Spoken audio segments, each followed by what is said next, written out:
my beautiful friends. I'm your host, Leah Rowling. And I'm Cari. Welcome to Shift Happens. Discover the leader within. This podcast is designed to disrupt the way you live, lead, and love.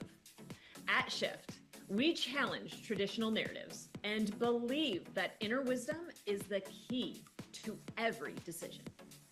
Are you ready to explore a new paradigm of both living and leading? We'll dive deep into our innate strengths as women: compassion, curiosity, intuition, grace, vulnerability, and love. The shift, it's about to get real. Rediscover the power within and transform your life. Stay tuned. It all starts now. How are we doing? How have you navigated this year of January? I mean, I don't know about you, but it really felt like, okay, I thought 2024 was done and we were starting fresh in 2025.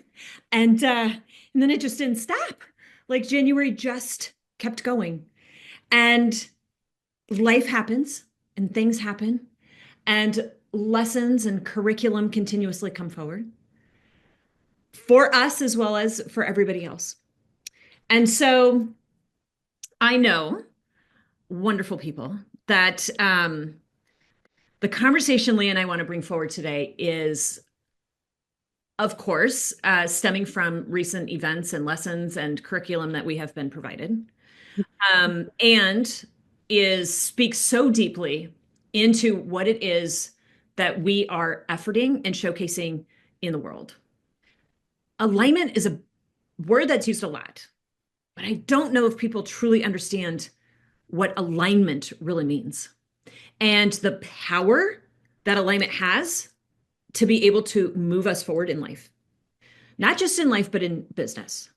And when we are out of alignment, we negate our ability to make choice. We do not see possibility. We do not see potential. We run in scarcity and we hide. We hide in fear. And that becomes one of the many ways, but one of the main ways that we get in our own way, that we get in the way of our mission, of our movement, of our purpose, of our love. And this was something that, wow, under a spotlight, modern culture, our team got to see and witness over the course of the past week. And navigating that, what that looked like, what it felt like, and what it is, the lessons that were able to be brought forward from it so that we can help everybody, anybody, navigate any situations that come forward that feel sticky, that feel gross, that feel like I was telling you, Leah, I had earlier today a woman say, I went to step into that and there was just something that didn't feel quite right. It just didn't feel quite right. So I stepped away. That means it was out of alignment. And that's the kind of conversation that we want to bring forward. So, Leah. Yeah. I think when you said at the very beginning, as much as worthiness, and yet I don't know if people actually understand like what it is. Like, I mean, the who, what, where, and why of all of it. Like what it is, how you know when you're in it, and how you know when you're not. And I don't think the leaders of the world understand the importance of using it as a tool. Yes. Right? Like, wouldn't it be cool if we all got like alignment glasses for all of our leaders? And what if the only thing that they needed to look at or look for in their culture is just to ensure that there was alignment with mission? Yes. Right? I wonder what the difference would be within the cultures within these organizations if they used alignment as a tool. And so in order for our leaders to use it as a tool, we want to bring forward what it is and why it's important and how to know and what to check and what questions to ask. So that is this conversation. 1,000%. And I think the understanding of what it feels like when it's out of alignment, or the observation and how to be able to notice when something is out of alignment, that's really key. Yeah. Right? It's key because I know that we've found when we are in alignment with mission, everything just moves with ease. It's not easy, right? It just moves with ease. So who wants to start as it pertains to the wonderful, beautiful curriculum that was presented to us over the course of this past week and a half? Well, let me ask you, what how do you know? Like, let's give them like tangible. Yeah, Like, yeah, how do you know when you're, and let's talk about being out of alignment, yeah. right? How do you know? How do you discern when you're out of alignment? What does You that know feel what? like to you? What does it look like? Tell us. Here's one of the first things that came up to me because you and I talked about this, and I think it's one of the most recent observations that I've had of myself in being out of alignment. I stopped taking care of myself. I stopped taking care of myself, right? I was sleeping the way I was going to bed, but I wasn't drinking the water that I need to drink, and I wasn't doing the movement that I needed to do. Um, just all of those things. I was not in alignment with me because I was out of alignment with circumstances around me. I think also that being out of alignment is confusion, it's chaos, Mhm. mental confusion. You don't have clarity on the direction to go. I feel like I would say another thing that pulls it out of alignment is where's the intention? A little bit too much on you and what you're getting or how you're looking or how you're being perceived. Now I'm talking alignment with mission, right? As opposed to, is this mission? Is this amplifying the whole as opposed to amplifying me? I don't, those are just a couple of things that I see. Like we don't behave in a compassionate way. We just don't. And you become blind and very narrowly focused. You don't have the ability to see because when you're out of alignment, there's fear. There's fear. And then I go back to the mental chaos and the intention of the focus on me. Because if I'm in scarcity, I'm worried about me. And if I'm worried about me, I can't be aligned in mission. Does that make Mhm. sense? I don't know if that helps put Yeah. some tangibility to it, but it's like you'll notice fear. Mhm. You'll notice where you're not stepping up for yourself. Mhm. You'll notice where you're not taking care of yourself. How about you? What does that look like for you? I mean, you nailed quite a few of them, right? But I think what was interesting is in that chaos, right?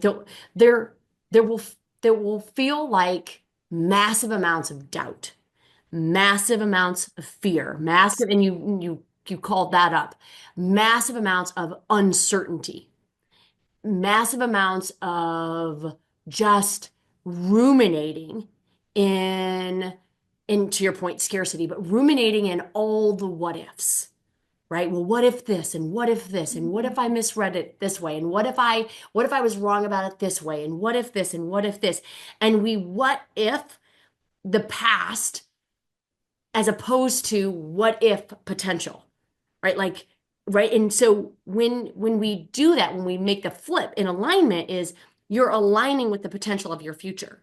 Yeah. We're out of alignment. We're aligning with the scarcity of our beliefs and of the past. Mm. And so when we think about that, when we ruminate about that, what's so fascinating, and we were witness to it all week long, is you will hear what you need to hear to confirm, right? To confirm the very thing that you don't want for your life, 1,000%. right? And And yeah, thank you for, I was going to say, I just want to point out because I love that this popped in. I was like, you nailed doubt. yes, Doubt. That is so huge because doubt in a misaligned way is completely different than curiosity in an aligned way, beautiful. Yes, right? And that yes. doubt is like, I must have misinterpreted this. I must have seen this wrong. Because in that, I wonder, and I want to tease this out with you because I'm not sure if I have like full clarity around to this point, but I wonder if when we're what ifing ourselves back into a situation, as opposed to what ifing ourselves forward, we're what ifing ourselves into that misaligned state. And are we what ifing ourselves back into that misaligned state because that's the state that's comfortable?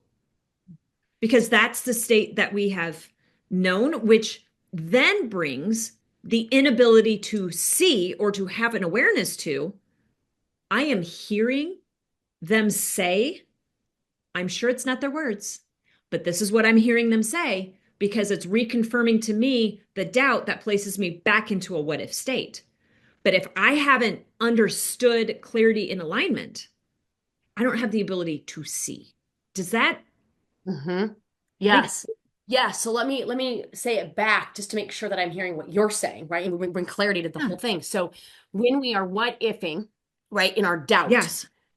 they're in, or in misalignment, we we are prone to find proof Mhm. that confirms that doubt Mhm. because we give false claim to certainty, Mm. right? And Mhm. it isn't certainty, it's what's familiar, Mhm. right? Mhm. And so, as opposed to what ifing and potential, what ifing and things that we have no business believing is possible, Mhm. except for the belief in ourself. There it is. You just nailed it. I was like, oh, she's going to get there because at the end of the day, that alignment has to be with self. That alignment has to be with trust. And when you trust yourself enough, then the misconception, the doubt that's being placed forward becomes a delusion that you can see and not buy into. And it's because you trust yourself. Therefore, you have a different ability for awareness because when you understand what it feels like to be aligned, trust, whole, authentic, when you understand that, when the other things start to come and want to play, you get to question them. Mhm. And when you're aligned in mission, you allow other people to call you forward to be able to be pulled up back into mission because we all falter. Yes. Hmm. And you allow yourself to be called forward when you trust yourself. Yes. Yes. And so, like what just came to me is if Mhm. alignment is a tool that you can use for your organizations as you navigate conversation, as you navigate your teams, that isn't honoring the values that you have brought forward, that maybe isn't holding themselves accountable to what they agreed on, that is maybe compromising their own integrity, right? Or maybe they're coming in with an attitude that doesn't energetically align with all the other positive energies, right? And you notice that. You notice that. Instead of looking at that as there's something wrong with them, right? Why don't they get it? Why aren't they holding themselves accountable? Blah, like all of these things. What if the problem is never a people problem? What if it's an alignment problem? What if the conversation is, how do we now have the conversation with this person to realign them with their potential, Mm-hmm. right? Mm-hmm. I see you doing this. Help me understand, why it is, what's going on with you, because Mm-hmm. it all comes back to what we said, alignment of self. Where are you out of alignment with you? Mm-hmm. Because that for sure is affecting how you're showing up at work. It's how you're showing up in projects. It's how you're showing up with teams. It's how you're showing up energetically to conversations and to rooms and to projects. Yeah. So if we use it as a tool, we can use it as like an investigative tool Mm-hmm. as opposed to uh what's the word I'm looking for? Like a tool for consequence, Mm. right? Instead of the tool for consequence, like if you don't do this, then this, Mm-hmm. it's Mm-hmm. a what if to potential. Yeah. Because the tool for what if, the consequence for what if, Mm-hmm. that's in scarcity. Mm-hmm. And then Mm-hmm. you'll just keep aligning in the very culture that you're trying so desperately to get out of. Yeah. Thoughts? No, I agree with that. And I think that the only way that you can see that is when you are truly in alignment. The only way you can see a misalignment is if you are truly in alignment. And that alignment looks like you, at the end of the day, understand and know and live the values and the principles and the beauty of your mission and of your organization. And you do that in a way where you have the ability to hold yourself accountable to what it is that you have and you are bringing forward through your organization and in your work and the impact that you want to make in the world. Because I don't care who you are. No matter where you are, what you do, who you are here to make an impact. Mhm. You're either impacting the people directly around you or you're impacting the world through, and probably both, through the people that you're impacting directly around you. Mhm. And when you understand the greater like the the beauty of what it is that you as an individual get to bring forward into this world. And when you align yourself in that understanding, because you align yourself in the values of who you are, you align yourself in the trust and the beauty and the authenticity of who you are, you will be able to witness when somebody else is not in alignment with their own values, with their own integrity, with their own mission that aligns with your mission. Mm-hmm. And you have the ability, like you say, to be able to call that forward in beauty. And when you are a conscious, compassionate leader, you call to others to keep you in alignment with that. Let's talk about that. That's what I would say. You do. Yeah. You call to others to keep you aligned in that. And when you have that, you know you're aligned. Do you know what I mean? Yes, I do. I think it is, I mean, I love our company and I love the culture that we're creating in our company. But what I love most, and there's a lot of things that I love, but what I love most is there is always sacred space. There's always space, understanding, and tremendous opportunity to be able to be both on the reciprocating end of calling up and on the receiving end of calling up. And what I mean by that is we strongly believe that the only way that we grow is if our blind spots, right? Where there was an opportunity that we missed, not intentionally, right? But unconsciously, there was an opportunity that we missed to step into the bigness of our ability to be the most effective, most impactful leader that we can be.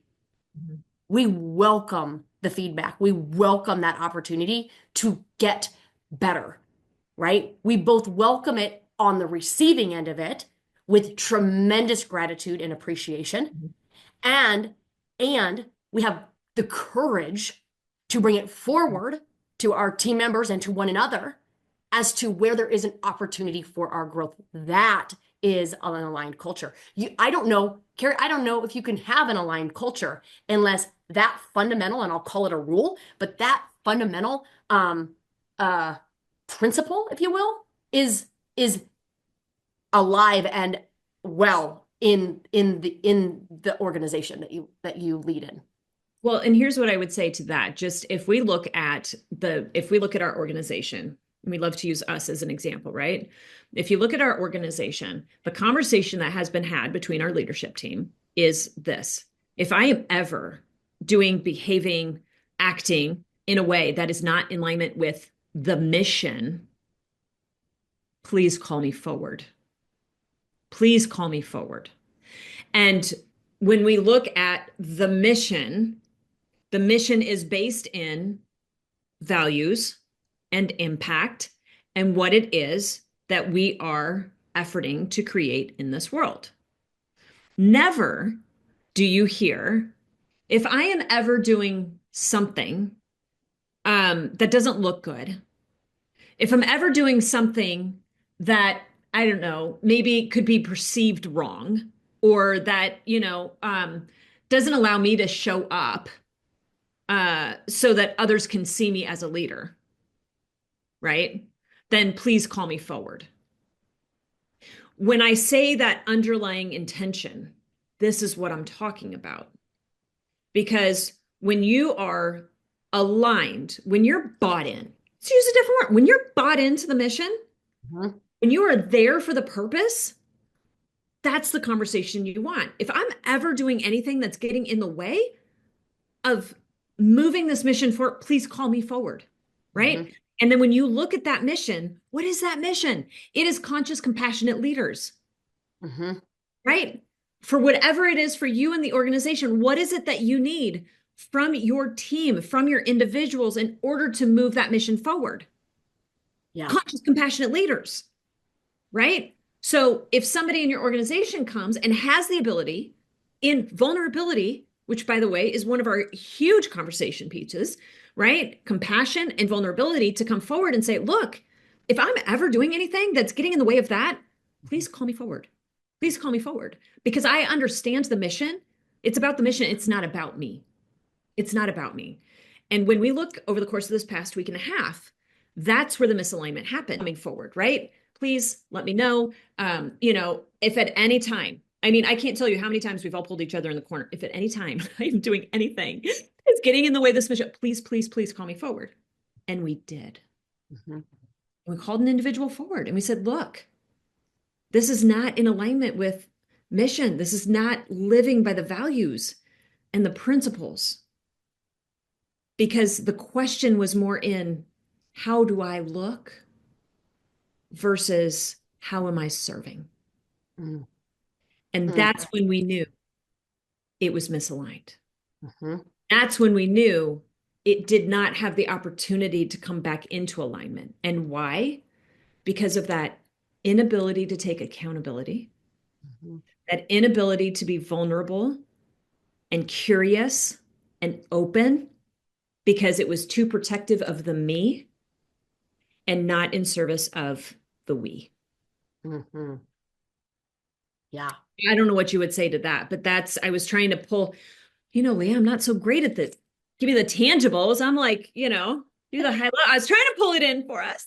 You did a beautiful job. But it's so, like, it is so important.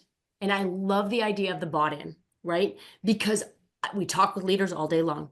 And what do they say? Cari, Leah, my team's just not bought in. They're just not bought in. Yes. They just Yes. they don't see it. They don't get it.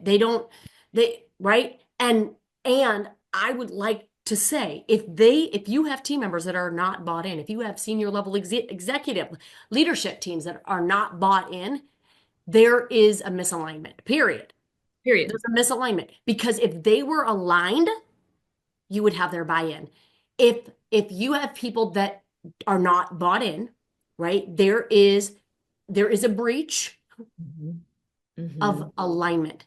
And what happens is when we put all of the effort in trying to change the person, right? We look to the person to fix as opposed to the alignment that needs to be refined. Yeah. Right? And I think here's the thing too. We hold on to misalignment out of fear. Mm-hmm. And if we're holding on to the individuals or the leaders who are misaligned, then where are you not aligned? That's one thing that I would say, because I think too often when we sit back and we look at oh my gosh, why can't they just see the vision? Oh my gosh, why aren't they just bought into this? Right? And you effort and you effort and you effort. At some point, there has to be an understanding of this is just not in alignment. Mm-hmm. But you have to be in alignment, period. The only way that you will see misalignment is if you're in alignment. And the only way the organization stays in alignment is if you call forward alignment in your leaders. And the scariest thing to understand, and I was just talking with Beautiful Miles earlier today about this as we were looking at organizations, is that if you institute alignment, modern culture, conscious, compassionate leaders, you're going to lose people. You're going to lose people. And are you okay with that? And that would be a question I would say if we want to check alignment, if we want to understand where we're at individually, then where are you in that fear? Mm-hmm. Oh my God, no, I could not. Because I tell you last week, Leah, it took us how long? We saw that misalignment, moved. Done. Because we are so in alignment with the mission that it was like, I am not going to have anything shadow, get in the way of mission. Yeah. And at some point in time, it just can't be personal. And that's where I have to navigate, right? It just can't be personal. It has to be mission forward. And us as leaders have to have that courage. Yes. To one, have discernment to know that it's not about us ever, it's about mission, and to always bring us forward in that courage to alignment with mission. And I think that's huge. And I think it's huge in both regards. And we've talked about it this week. It's huge in courage to be able to release that which is not aligned with mission. And it takes a heck of a lot of courage to release yourself where you see misalignment within the mission of the organization.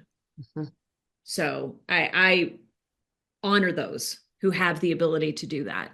And I want to see more leaders in this world having the ability to see themselves so aligned, so in tune, so consciously compassionate, moving forward in their mission and their purpose, that they just bring people alongside and that mission moves forward and they can beautifully release that which is not in alignment and call people forward back into it as an invitation into what's possible. And maybe we'll end with the courage piece and the understanding and the belief that when you're in alignment, one, you will see the misalignment. Will you be courageous enough? What would courage do here? Will you be courageous enough to set both free? Will you be courageous enough to set both free? And will you then be willing and receiving of the energy that aligns with the mission? Because in what you set free, you will attract what always was to be, yes, meant to be. It's beautiful. Beautiful. Great conversation, Leah. Thank you so much. Thank you, friends, for being here with us. Yes. For you, and cannot wait to see you next week. See you next week, guys. Bye. Bye.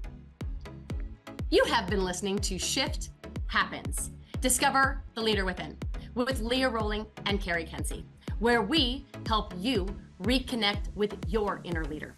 Learn to trust your instincts and live with authenticity and confidence. Tune in every Friday at 11 a.m. Central Time to Shift Happens on Transformation Talk Radio for more insights, inspiration, and actionable strategies to live and lead, not only in purpose, but on purpose. It is time to embrace a life and leadership style that is true to you. For more information, visit shift.life.